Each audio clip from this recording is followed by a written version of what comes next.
بسم اللہ الرحمن الرحیم۔ کتاب ایک فرد ایک ادارہ، سامان حیات علامہ ڈاکٹر سید مجتبیٰ حسن کامون پوری اعلی اللہ مقامہ، مصنفہ عندلیب زہرا کاظمی، جسے آپ سن رہے ہیں سید حیدر عباس رضوی کی زبانی۔ محقق اعظم جناب حکیم سید محمد کمال الدین حسین صاحب، ریڈر اجمل خان طبیہ کالج، مسلم یونیورسٹی علی گڑھ۔ 100,000 افسوس کہ محقق اعظم ڈاکٹر مولانا سید مجتبیٰ حسن صاحب کامون پوری مجتہد نے یک بمرض فالج 17 جولائی سن 1974 کو شب میں بعد نکاح خوانی مبتلا ہو کر 18 جولائی سن 1974 بروز پنجشنبہ وفات پائی۔ آپ نے تقریباً 22 سال شعبہ دینیات شیعہ مسلم یونیورسٹی میں فرائض نظامت انجام دیے اور آخر میں بعہدہ صدارت فائز ہوئے۔ آپ نے شعبہ دینیات میں عظیم علمی و تحقیقی کارنامے انجام دیے۔ سن 1960 سے احقر کو بھی جناب سے علمی استفادہ کرنے کا شرف حاصل رہا ہے۔ جناب نے ابتداً احقر کو تشریح جعفری کی تدوین کی جانب مائل فرمایا اور جب یہ رسالہ مرتب ہوا تو ازراہ عنایت ایک مقدمہ بھی ارقام فرمایا۔ اس رسالے کے 2 ایڈیشن امامیہ مشن پاکستان سے شائع ہو چکے ہیں۔ علامہ مرحوم نے علمی و تحقیقی کاموں کے سلسلے میں اپنی زندگی سے نہایت سخت کام لیا اور اپنی صحت کی بھی فکر نہ کی، جس کے نتیجے میں جناب متعدد حاد و خرمن امراض جسمانی میں مبتلا ہوئے، جو آخرکار آپ کے لیے سبب مرگ بنے۔ علامہ مرحوم تاحیات اپنے ہم عمروں، بزرگوں اور خردوں اور جوان طالب علموں کو اپنے بحر علم سے ہمیشہ سیراب فرماتے رہے اور ان کے قلوب کو علمی و تحقیقی اشاروں اور حوالوں سے سیراب کرتے رہے۔ آپ کی علمی و تحقیقی مساعی کا اثر یہ ہوا کہ علی گڑھ سے اکثر تحقیقی رسائل و مضامین علمی دنیا میں رونما ہوئے۔ جناب محقق کے عہد میں جتنے دینی رسائل اور اخبار نکلے، ان سب میں آپ کے گراں قدر تحقیقی مضامین مختلف اہم دینی موضوعات پر شائع ہوتے رہے ہیں، جن کی تعداد کثیر ہے۔ اگر ان سب کو جمع کر کے کتابی شکل میں مدون کیا جائے تو ایک ضخیم کتاب تیار ہوگی۔ جناب کی تحقیقی نگاہ نہایت وسیع اور دور رس تھی۔ محققین شیعہ کے علاوہ اہل سنت کی کتب بھی آپ کے سامنے تھیں اور اسی بنا پر آپ کا مضمون تحقیقی نگاہ سے نہایت جامع و مانع ہوتا تھا اور موضوع کے جملہ اہم پہلوؤں پر حاوی ہوتا تھا۔ جناب نہایت روشن خیال عالم تھے۔ آپ تجدید دینیات کے لیے علوم قدیمہ کے علاوہ علوم جدیدہ اور سائنس اور طب سے استفادہ بھی ضروری خیال فرماتے تھے۔ دینیات کی تجدید علوم جدیدہ کی روشنی میں ضروری سمجھتے تھے۔ آپ نے اپنے اس نظریے پر علی گڑھ مسلم یونیورسٹی کے طلباء اور اساتذہ کو متوجہ فرمایا۔ شعبہ دینیات شیعہ مسلم یونیورسٹی علی گڑھ میں متعدد سیمینار منعقد کرائے، جن میں علماء اہل سنت کو بھی دعوت فکر دی اور متعدد مقالات دینیات پر پیش ہوئے۔ مسلم یونیورسٹی علی گڑھ میں امتحانات، BTH، MTM، PhD کی تعلیم سے متعلق نصابات کی تدوین میں جناب محقق کا خاص حصہ ہے۔ جناب نے اپنے عہد صدارت میں مایہ ناز شیعی علماء کی حیات اور کارناموں کو منتخب فرمایا۔ اپنی حیات میں جناب نے علامہ سید غلام حسین کنتوری علی اللہ مقامہ اور حجت الاسلام مولانا سید علی جواد صاحب قبلہ تابہ سرا کی حیات اور کارناموں پر تحقیقی کام اپنی نگرانی میں مکمل کر دیا۔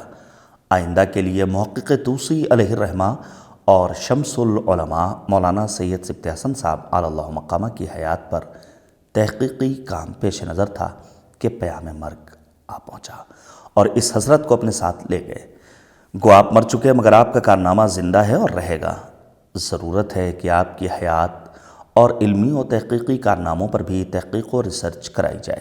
نیز اب آپ کی اولاد کا فرض ہے کہ وہ آپ کے مصنفات اور کتب خانے کو محفوظ رکھیں تاکہ تشنگان علم اس سے سیراب ہوتے رہیں۔ مطبوعہ سرفراز، لکھنؤ، 16 اگست سن 1974۔ علامہ ڈاکٹر سید مجتبیٰ حسن صاحب کامون پوری تابہ سرا، جناب ڈاکٹر عنایت علی خان صاحب علی گڑھ۔ افسوس ہے کہ ادھر تھوڑے عرصے میں قوم نے اپنے کئی دانشور کھو دیے۔ ابھی فخر قوم مولوی کلب عباس صاحب کی موت کے اثرات افراد ملت کے ذہنوں میں تازہ تھے کہ بروز پنجشنبہ 18 جولائی سن 1974 عیسوی مطابق 27 جمادی الاخر سن 1394 ہجری بوقت 3:30 بجے سے پہر میڈیکل کالج کے پرائیویٹ کمرے میں 18 گھنٹے کی مسلسل بے ہوشی کے بعد علامہ ڈاکٹر مجتبیٰ کامون-پوری صدر شعبہ دینیات شیعہ مسلم یونیورسٹی علی گڑھ کی ناوقت وفات ہو گئی۔ آپ اپنی خصوصیات کے اعتبار سے منفرد تھے۔ آپ نے ہم کو ایسے عالم میں چھوڑا ہے کہ ہم ایک مفکر، ایک محقق اور عالم دین کو ترس رہے ہیں۔ ایک زمانہ وہ تھا جب کہ ہماری قوم میں بڑے بڑے چوٹی کے علماء، فضلاء، شعراء، ادباء، فقہاء، نقاد، مفکر اور لیڈر زیادہ تعداد میں ابھرتے تھے، لیکن اب وہ بات کہاں؟ اب تو جو ہیں وہی غنیمت ہیں، جو دنیا سے اٹھ جاتا ہے ہم اس کو قوم کا ایک ناقابل تلافی نقصان کہہ کر اپنی ذمہ داری سے سبکدوش ہو جاتے ہیں۔ ہم کو اس کی فکر نہیں ہوتی کہ ایسے سامان اور مواقع مہیا کریں جس سے ان لوگوں کی ہمت افزائی ہو جو فکر و نظر کی صلاحیت رکھتے ہوں، لیکن وہ صلاحیتیں ہماری عدم توجہ کے ہاتھوں کچل کر فنا ہو جاتی ہیں۔ شخصیت ایک نہایت وسیع لفظ ہے۔ یہ لفظ انسان کی شکل و صورت، وضاقتہ، رفتار و گفتار، عادات و اطوار اور اخلاق و کردار، غرض کہ اس کی تمام امتیازی خصوصیات پر محیط ہے، لیکن کسی شخص کی ان تمام خصوصیات کی تفصیل اس کی شخصیت کی تعمیر انفرادی خصوصیات سے ہونے کے باوجود محض ان کا مجموعہ نہیں ہوتی، بلکہ وہ ان سے پیدا ہونے والی ایک انفرادی خصوصیت اور محض ایک انفرادیت کا نام ہے، جس کے اجزائے ترکیبی سے تو بحث ممکن ہے لیکن خود اس کا تجزیہ کرنا ممکن نہیں ہے۔ البتہ یہ کہا جا سکتا ہے کہ شخصیت انسان کے مختلف عناصر کو ایک نقطۂ واحد میں تبدیل کر دیتی ہے۔ یہی وجہ ہے کہ کسی انسان کی شخصیت پر کتنی ہی سیر حاصل بحث کیوں نہ کی جائے، مگر کوئی ایسا شخص جو اس سے براہ راست واقفیت نہیں رکھتا، وہ اس جاذبیت کو محسوس کرنے سے قاصر رہے گا جو اس کی شخصیت سے ہی مخصوص تھی۔ علامہ کی شخصیت میں ایک تنوع تھا، ایک جدت فکر و نظر تھی، ان کا اپنا الگ رنگ تھا۔ وہ قوم کے ایک مذہبی رہنما تھے اور وحید العصر عالم تھے۔ ان میں جدید علوم کی رنگامیزی تھی، اسی لیے وہ دیگر علماء سے مختلف عالم دین تھے۔ علمی اعتبار سے وہ عملی انسان تھے، یعنی علم دکھانے کے لیے نہیں حاصل کیا تھا بلکہ برتنے کے لیے۔ یہی وجہ ہے کہ وہ علم کی وسعتوں، اس کی گہرائیوں میں اس طرح سے گم ہو گئے کہ خارجی دنیا سے ان کا تعلق بس برائے نام ہی رہ گیا تھا۔ اس لیے علم و عمل کا ایک جگہ جمع ہو جانا شخصیت کے متوازن ہونے کی دلیل ہے، اور یہی توازن آپ کی شخصیت کا جزو بن کر خصوصی امتیاز کا لاسانی مرکز بن گیا۔ استاد محترم کے مشاغل اس کے علاوہ اور کچھ نہ تھے کہ بس پڑھو اور پڑھاؤ، لکھو اور لکھواؤ۔ زندگی کی آخری سانس تک یہی مشغلہ رہا۔ طلبہ میں تحقیق و تلاش کی دلکش جدت دلانا انہی کا کام تھا۔ وہ دوسروں کا علمی کام خود اپنا کام سمجھ کر کرتے تھے۔ علمی اور تحقیقی مسائل اور اخلاقی اور تفسیر طلب موضوعات پر مرحوم کی مدلل گفتگو قابل ریکارڈ ہوتی تھی۔ اسلام کے قدیم و جدید علوم و فنون کے ماہرین میں سے ایک مرحوم کی ذات گرامی بھی تھی۔ وہ تحقیقی اور قوم میں علمی دلچسپی پیدا کرنے کے بہت منصوبے ذہن میں رکھتے تھے اور مختلف اوقات میں مختلف پروگراموں کا خاکہ پیش فرمایا کرتے تھے۔ مثلاً انہوں نے کئی ایک بار علی اکیڈمی کے قیام کا خاکہ بنایا۔ بہار الانوار کی تمام جلدوں کی اثر نو ترتیب ہونی چاہیے، فقہ اسلامی کے تقابلی مطالعے کی اہمیت بتائی۔ پروفیسر خلیق احمد نظامی صاحب سفیر ہند برائے مصر نے 22 جولائی سن 1974 عیسوی کے تعزیتی جلسے میں علامہ کے بارے میں فرمایا تھا کہ کامون-پوری صاحب علم و فضل میں ایک امتیازی شخصیت کے مالک تھے۔ ان کے رہنے سہنے کا انداز بے حد سادہ تھا اور اس سے یہ اندازہ لگانا مشکل تھا کہ وہ کتنے بڑے عالم تھے۔ ان کی وفات کو کئی سال گزر چکے ہیں، لیکن ان کی علمی صلاحیت اور قابلیت کے وہ افراد آج بھی مدعا ہیں جنہوں نے مرحوم سے براہ راست علمی روشنی حاصل کی ہے۔ ان کے بعد بیت الصلاۃ کا وہ مخصوص علمی ماحول ختم ہو گیا اور ان سے علمی و تحقیقی استفادہ کرنے والے ان کی عدم موجودگی پر آج بھی آنسو بہا رہے ہیں۔ اس میں کوئی شک نہیں کہ علامہ کی نظر علوم و فنون اسلامی پر بڑی گہری تھی۔ اگر زمانے نے ان کا ساتھ دیا ہوتا تو جیسا کہ وہ خواہش رکھتے تھے، وہ ایک ایسے علمی و فکری اسکول کے بانی ہوتے جو اپنی نوعیت کا ایک جداگانہ اسکول آف تھاٹ ہوتا، جہاں قدیم و جدید کی روشنی میں ایک نئے علم و فکر، تصنیف و تالیف، تحقیق و جستجو کے چرچے ہوتے۔ بحیثیت شیعہ مجتہد اور عالم دین، آپ نے شیعہ دینیات، عربی ادب، تاریخ اسلامی، فقہ اور حدیث میں قابل قدر اضافے کیے۔ آپ کی وفات سے مسلم یونیورسٹی ایک ممتاز عالم اور قابل تعریف استاد سے محروم ہو گئی۔ یونیورسٹی کے شعبہ دینیات میں آپ کی تعلیمی خدمات ہمیشہ یاد رکھی جائیں گی۔ آپ کی وفات نے نہ صرف علی گڑھ کی علمی فضا میں بلکہ دنیائے علم و فضل میں ایک زبردست خلا پیدا کر دیا ہے، اور ظاہر ہے کہ یہ خلا کبھی پورا نہیں ہو سکتا۔ آپ کی زندگی علم و ادب کے لیے وقف تھی۔ قوم کو اور خاص طور پر علی گڑھ کے افراد کو چاہیے کہ ان کی یاد کو باقی رکھیں اور بیت الصلاۃ کے ایک کمرے کو ان کی یادگار کے طور پر مخصوص کر دینا چاہیے، اور ان کی کتابوں کو ادارے تعلیمات اسلامی علی گڑھ کی تحویل میں دے دینا چاہیے، کیونکہ آپ نے اس ادارے کو 26 نومبر سن 1972 میں قائم فرمایا تھا، اور آپ آخر وقت تک اس کے صدر بھی تھے۔ اس طرح آپ کا تیار کردہ ادارے تعلیمات اسلامی بھی باقی رہ جائے گا، اور آپ کی بہترین علمی اور تحقیقی کتابیں جو کہ ابھی مسودے کی شکل میں ہیں، انہیں جلد از جلد شائع کرانے کی صحیح کرنی چاہیے۔ علامہ کامن پوری مرحوم جناب سید نصیر حسن صاحب حسینی پاروی مرحوم۔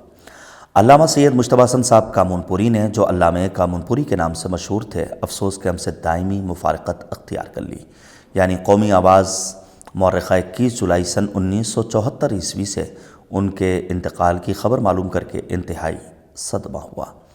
علامہ سید مجتبی حسن صاحب مرحوم کا وطن کامن پور ضلع غازی پور تھا۔ سادات کامن پور کا تعلق سادات تاج پور ضلع غازی پور سے ہے۔ اس مناسبت سے علامہ کامن پوری اپنے کو موسوی لکھتے تھے، کیونکہ سادات تاج پورہ قدوۃ العارفین سید تاج الدین موسوی سبزواری مالک موضع تاج پور کی نسل سے ہیں۔ تاریخ آبادی تاج پور تاجسر سن 664 ہجری ہے۔ علامہ کامن پوری لکھنؤ سے فارغ التحصیل ہو کر جامعہ ازہر مصر کی تعلیمی منزلیں بھی طے کر چکے تھے۔ علامہ موصوف جامعہ ازہر سے تاریخ میں پوری واقفیت اور مہارت تامہ حاصل کر کے واپس ہوئے۔ گویا انہوں نے تاریخ میں ریسرچ کر کے نہ صرف قوم و ملت بلکہ ملک و وطن کو وہ فائدہ پہنچایا کہ آج تک موصوف کی بے شمار تقریریں اور فاضلانہ مضامین و مقالات ان کے علمی و ادبی خدمات کے گواہ ہیں۔ علامہ کامن پوری مرحوم میں مضامین و مقالہ نویسی اور خاص کر تنقیدی و استدلالی مضامین و مقالات لکھنے کی اعلیٰ قدرت تھی۔ ان کی حیثیت ایک گراں قدر مصنف و مؤلف کی بھی تھی۔ ان کا قلم سیر حاصل بحث کے لیے مشہور ہے، اور انہوں نے آج تک علم و ادب کی جو خدمتیں انجام دی ہیں، ان کی یاد صفحات تاریخ میں ہمیشہ محفوظ رہے گی۔ علامہ مرحوم اسلامیات کے ممتاز عالم تھے۔ وہ ایک وسیع نظر عالم اور روشن خیال، بامروت، با اخلاق اور شگفتہ مزاج کے انسان تھے۔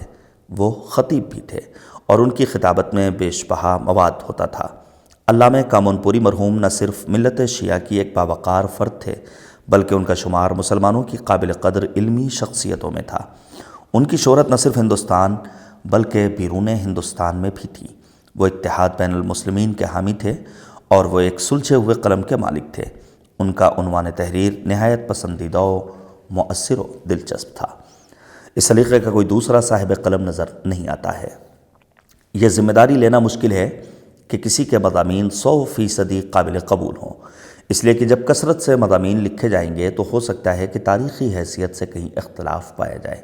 اس نظریے کے تحت علامہ مرحوم کا بھی کوئی مضمون یا کوئی تحقیق ممکن ہے کہ قابل اختلاف ہو، لیکن علامہ کامن پوری مرحوم نے اب تک جو کچھ لکھا ہے اس کا زیادہ تر حصہ قابلیت و شہرت کے اعتبار سے قابل قدر مواد کہا جا سکتا ہے، جس کے ذریعے علم و ادب اور فن تنقید و تلخیص میں معقول ترقی ہوئی ہے، اور افسوس کے ساتھ کہنا پڑتا ہے کہ اب اس جگہ کا پر ہونا مشکل ہے۔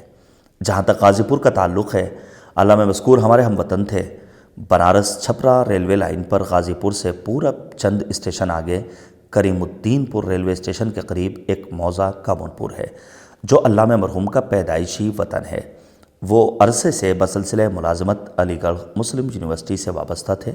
وہ پہلے علی گڑھ مسلم یونیورسٹی میں ناظم دینیات شیعہ تھے، اور تقریباً 1 سال قبل وہ سید العلماء مولانا سید علی نقی صاحب قبلہ کے ریٹائر ہونے کے بعد علی گڑھ مسلم یونیورسٹی میں شعبہ دینیات کے صدر بنائے گئے۔ جہاں تک شیعہ قوم کا تعلق ہے، ان کی ناگہانی موت ایک ناقابل تلافی حادثہ ہے۔ ابھی حال ہی میں محسن ملت فخر قوم مولوی سید کلب عباس صاحب مرحوم کا روح فرسا حادثہ ہو چکا ہے، جن کے غم میں ملت شیعہ کے تاثرات اب تک اخبارات میں شائع ہو رہے ہیں، اور اب یہ ایک دوسرا سانحہ رونما ہوا۔ یہ ملت شیعہ کی بدنصیبی ہے کہ جو ملی و قومی شخصیتیں ساتھ چھوڑتی ہیں، ان کی جگہ لینے والا کوئی دوسرا نظر نہیں آتا ہے۔ علامہ کامونپوری مرحوم کی وہ عظیم ہستی تھی جس کی وجہ سے علمی دنیا میں شیعہ قوم کا وقار قائم تھا۔ علامہ مرحوم کی وجہ سے ملت شیعہ کا علمی و ادبی و تنقیدی محاذ بہت مضبوط تھا۔ علامہ کامونپوری مرحوم ہمارے بڑے قدردان تھے اور اکثر و بیشتر ہم کو لکھا کرتے تھے کہ شیعہ مشاہیر غازی پور کے حالات تاریخ کی صورت میں قلم بند کیے جائیں۔ ان کا مقصد تھا کہ جو کچھ ہمارے علم اور یادداشت میں ہے وہ تحریر کی صورت میں منظر عام پر آ جائے۔ وہ جہاں علم دوست تھے وہاں وطن دوست بھی تھے۔ وہ کبھی کبھی ہم سے کسی مضمون پر تبصرے کی بھی خواہش کرتے تھے۔ ہماری قدردانی میں انہوں نے جو کچھ لکھا ہے وہ خطوط کی شکل میں ہمارے پاس محفوظ ہے۔ علامہ مرحوم نے حجت الاسلام راس العلماء جناب مولانا سید علی جواد صاحب تابہ سراہ مقیم بنارس پر ریسرچ کرنے کے لیے ایک اسکالر مقرر کیا ہے، جس کو علی گڑھ مسلم یونیورسٹی سے پی ایچ ڈی کی سند ملے گی۔ اس سلسلے میں انہوں نے ہم کو تعاون کے لیے لکھا، اس لیے کہ وطنی حیثیت سے جناب مولانا سید علی جواد صاحب علی اللہ مقامہ کا تعلق ہمارے ضلع غازی پور سے تھا، یعنی ان کا آبائی و مادری سلسلہ نسب غازی پور کے سادات حسینی تک پہنچتا ہے، جس کا تعلق ہمارے خاندان سے بھی ہے۔ چنانچہ علامہ کامونپوری مرحوم کی فرمائش پر ہم نے جناب مولانا سید علی جواد تابہ سراہ پر کافی مواد جمع کر کے بھیج دیا۔ خداوند عالم مرحوم کو جوار حضرات معصومین علیہم السلام میں جگہ دے اور جملہ پسماندگان کو صبر جمیل کرامت فرمائے۔ میں بذریعہ سرفراز علامہ مرحوم کے جملہ پسماندگان سے اپنی دلی ہمدردی کا اظہار کرتے ہوئے صمیم قلب سے فریضہ تعزیت ادا کرتا ہوں۔ مطبوعہ سرفراز لکھنؤ 17 اگست سن 1974 عیسوی۔ تاثر مولانا سید مرتضیٰ حسین صاحب قبلہ فاضل لاہور۔ علامہ مجتبی حسن کامونپوری نصف صدی تک علمی و ادبی کاوشوں کے ساتھ متحرک زندگی گزارتے رہے۔ وہ بچپنے سے دل بیتاب اور جذبہ سرشار لے کر ابھرے اور نو عمری میں لکھنے والوں کی صف میں نمایاں جگہ حاصل کر لی۔ تعلیم کے زمانے میں کتب نصاب کے علاوہ مطالعے کے شوق نے بالغ نظر اور منور الفکر بنا دیا۔ سن کے ساتھ علم اور علم کے ساتھ روشنی بڑھتی گئی۔ ملک کے تمام اخبارات و رسائل میں ان کے افکار سب کے سامنے آتے اور سب ان سے فیض اٹھاتے تھے۔ فرد اور قوم، اجتماع اور معاشرہ، مذہب اور ادب، فلسفہ اور تاریخ، شعر اور تحقیق ہر موضوع پر لکھتے اور ہر فن پر بات کرتے تھے۔ لوگ پڑھتے اور سر دھنتے تھے۔ سلطان المدارس کے تدریسی مراحل آخری مرحلے میں تھے۔ انہوں نے ہر طالب علم کی طرح نجف کا رخ کیا۔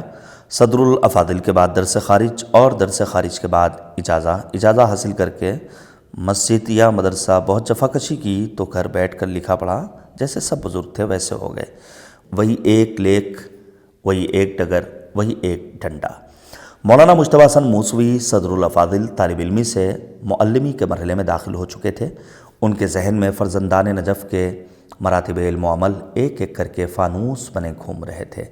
ازہر، قاہرہ بھی تو اولاد علی ابن ابی طالب علیہ السلام کی توجہ کا نتیجہ ہے۔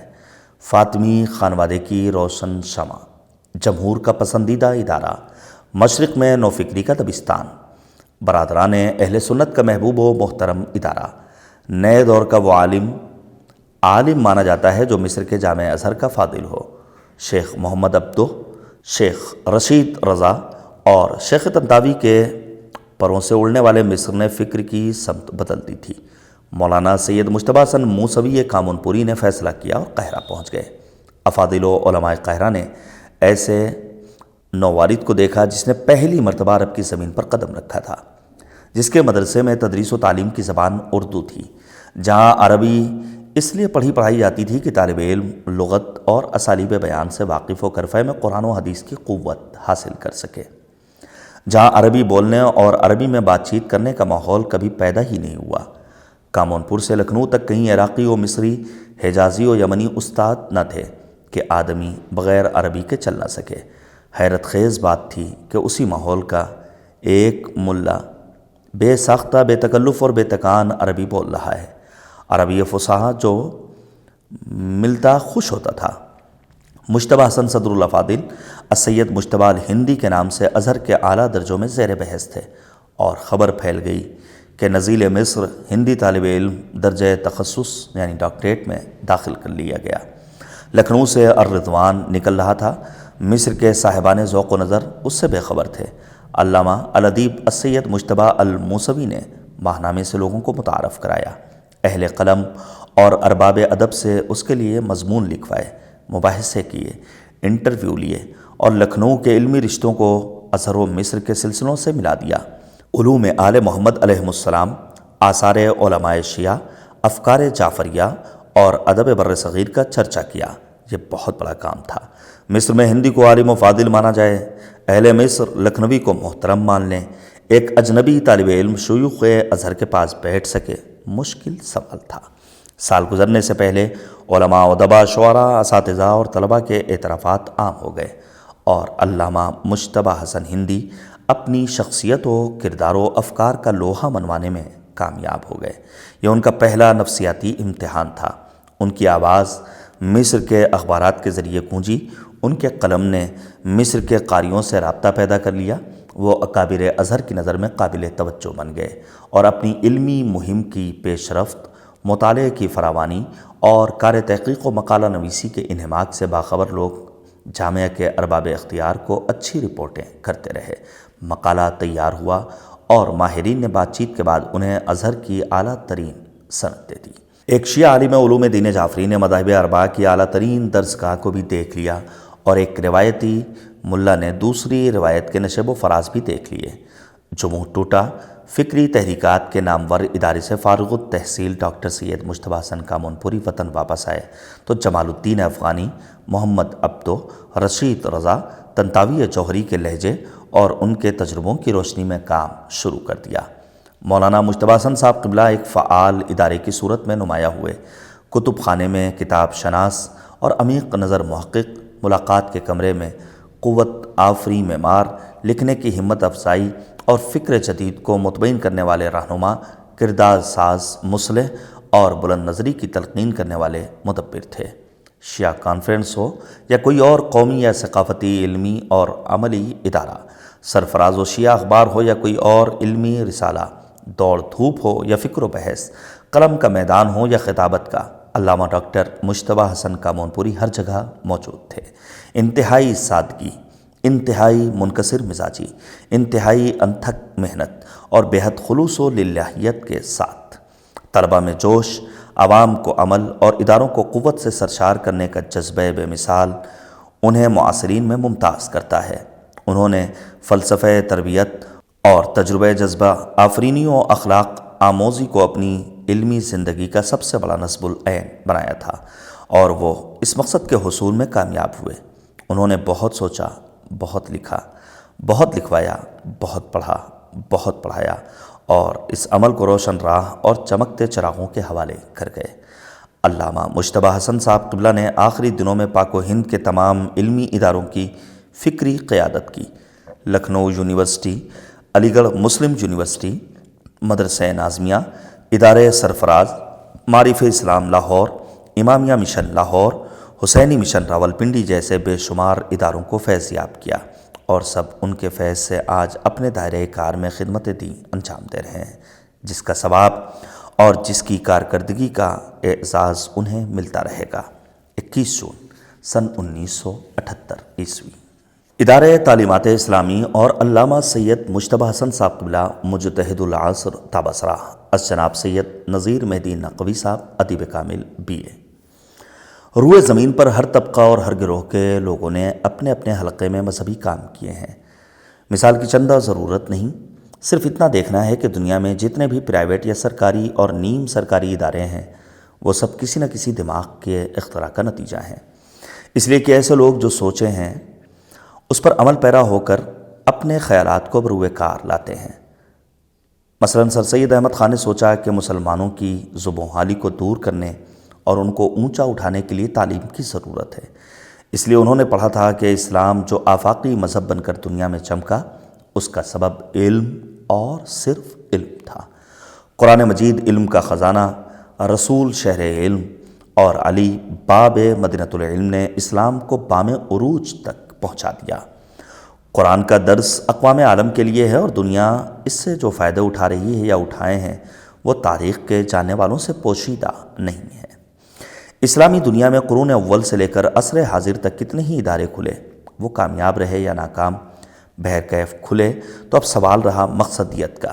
تو جس عمل میں نیک نیتی شامل ہوتی ہے وہ کامیابی کی منزل کی طرف بڑھتا ہے، اور جس کا مقصد صرف شہرت اور خود نمائی ہو وہ برسات کی بجلی کی مانند چمک کر خاموش رہتا ہے۔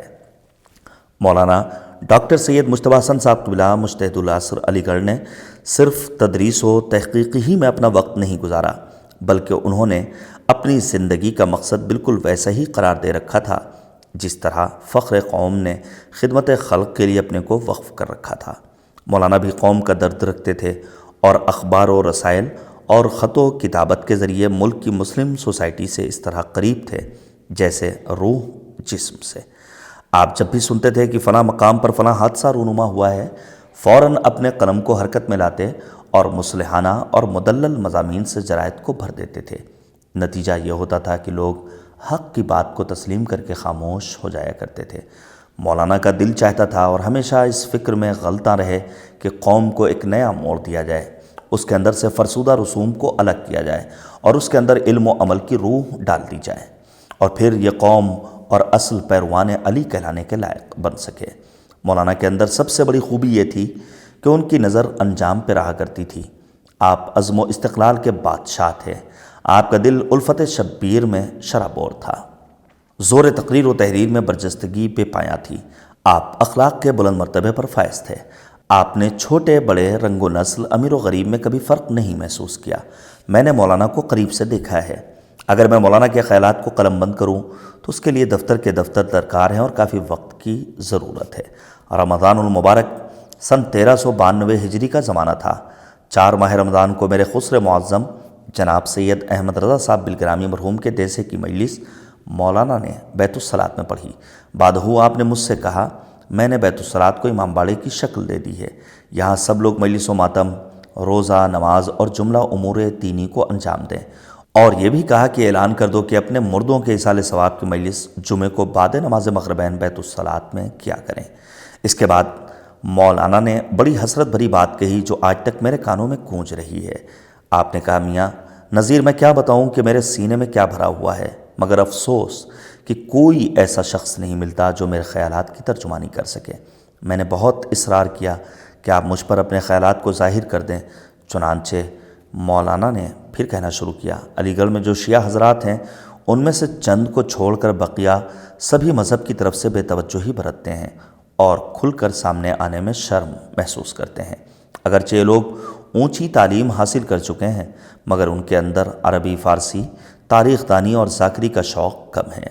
اس لیے میں چاہتا ہوں کہ ایک ایسا ادارہ قائم کیا جائے جس کے سبھی لوگ ممبر ہوں، اور ان کے لیے ایک ایسا نصاب تیار کیا جائے جس کے ابواب میں رموز قرآن کا جاننا، قرآن مجید پڑھنے اور سمجھنے کا درس، عربی زبان کا پڑھنا اور لکھنا بولنا، فارسی زبان کا پڑھنا اور لکھنا بولنا، تاریخ اسلام کے نکات پر بحث، فقہ جعفری کا جاننا اور 100 احادیث کا حفظ کرنا، قرات کا سیکھنا اور فن خطابت کی مشق وغیرہ وغیرہ، اور ان سب کے درجوں کی تقسیم، اور پھر سالانہ امتحان کے بعد سند تقسیم کرنا، اور جو طالب علم نماز پڑھانے کی صلاحیت رکھتا ہو اس کو اجازت دینا، تبلیغ کے لیے جماعت بنانا، اور ماہ رمضان میں آس پاس کے قصبوں میں نماز پڑھانے کا بندوبست کرنا، اور یہ سب امور ایک تنظیم کے ساتھ انجام پائیں اور دل کھول کر محمد و آل محمد علیہ السلام کی تبلیغ کو نکل کھڑے ہونا وغیرہ۔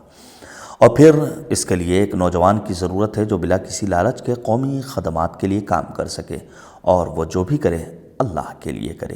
میں بڑی دیر تک خاموش رہا اور مولانا بھی خاموش رہے۔ پھر نہ جانے کون سی طاقت میرے اندر آ گئی کہ میں نے اپنے سینے پر ہاتھ رکھ کر کہا کہ میں اپنی خدمت پیش کرتا رہوں گا۔ میرے اس طرح کہنے پر مولانا خوش ہو گئے، میرے کندھے پر ہاتھ رکھ کر شاباشی دی۔ اس کے بعد برابر اسی سلسلے کی بات جاری رہی۔ تھوڑے دنوں کے بعد مولانا کی اجازت سے بیت الصلاۃ میں چند مخلص حضرات کو مدعو کیا گیا اور میٹنگ بٹھائی گئی۔ میٹنگ کا آغاز یونیورسٹی کے دستور کے مطابق تلاوت قرآن پاک سے ہوا۔ میٹنگ میں جو ریزرویشن پاس ہوا اس کی تفصیل آئندہ کسی شمارے میں رویداد جلسہ اور تعلیمات اسلامی علی گڑھ کے عنوان سے شائع کیا جائے گا۔ آج اس ادارے کو قائم ہوئے تقریباً 2 سال ہو رہے ہیں۔ اس قلیل مدت میں ادارے نے بہت سے کام انجام دیے ہیں۔ سب سے پہلا کام جو مولانا نے اپنے ذمے لیا تھا وہ تھا تعلیمات اسلامی پر لیکچر دینا۔ یہ لیکچر ہر جمعہ و اتوار کی رات بعد نماز مغرب بیت الصلاۃ میں ہوتے رہے، جس میں طلباء کو پوری آزادی تھی کہ وہ ان تمام مسائل پر جن میں انہیں شک ہو یا شک ڈال دیا گیا ہو بلا کسی تردد کے بحث کریں۔ چنانچہ اس سلسلے میں بہت سے طلباء نے عجیب و غریب سوالات کیے، جن کا جواب مولانا مرحوم انہی کی صف میں بیٹھ کر اس حسن و خوبی کے ساتھ دیتے تھے کہ طلباء مطمئن ہوتے جاتے۔ یہ سلسلہ بے حد پسند کیا گیا۔ اس اجتماع میں ہر سن و سال کے لوگ شریک ہو کر فیض یاب ہوتے رہے، مگر افسوس کہ اب وہ بلبل جو گلزار محمدی میں نغمہ زن تھا خاموش ہو گیا۔ اس کا لگایا ہوا باغ تو ہے مگر باغباں نہیں رہا۔ سچ ہے، ایک عالم کی موت عالم کی موت ہوتی ہے، مگر مجھے یقین ہے کہ مولانا کے قدرداں اس دنیا کو آباد و ترقی پذیر دیکھیں گے جس کے بسانے کی انہوں نے آرزو کی تھی۔ اس سے نہ صرف مولانا کی روح خوش ہوگی بلکہ قوم کے اندر ایسے افراد کا اضافہ ہوگا جو دینی امور میں بغیر کسی جھجک کے حصہ لیں گے۔ ہماری گزارش مؤمنین علی گڑھ سے یہی ہے کہ جو کام باقی رہ گیا ہے اس کو آگے بڑھائیں اور مولانا کے قائم کیے ہوئے ادارے کو چلائیں کہ اس کا تعلق انہی سے ہے، اور یہ ایک پرائیویٹ ادارہ ہے جس کے بانی علامہ تھے۔